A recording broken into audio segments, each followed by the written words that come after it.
எதுக்கு மாமா 2 கக்கூஸ் கட்டி வச்சிருக்காங்க? ஆம்பளைங்களுக்கு தனியா, பொம்பளைங்களுக்கு தனியாவா? அவங்களுக்கு தனியாக நமக்கு தனியாக கட்டி வச்சிருக்காங்க மாப்பிள்ள. இடம் தான் இவ்வளோ பெரிய இடமா இருக்கலாம். ஒரே கக்கூஸ் எடுக்கலாம் அப்போ. அந்த இடத்துனால தான் மாப்பிள்ள தனித்தனியாகவே கட்டி வச்சிருக்காங்க. ஏன்? இப்போ உனக்கு வயசு எத்தனை நடக்கு? 10.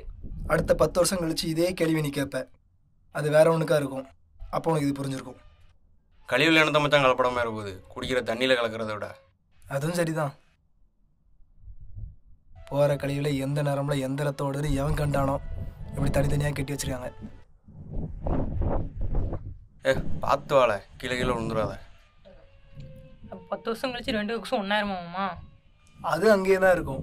அதை பயன்படுத்துகிறவங்க எண்ணிக்கை தான் குறைஞ்சிருக்கும். அப்போ ஏன் நம்ம கக்கூஸ்ன்னு வெளியே போகிறோம்? ஒன்று இருந்தும் இல்லாமல் இருக்கிறதுக்கு அது இல்லாமலே இருந்திருக்கலாம். அதனால தான்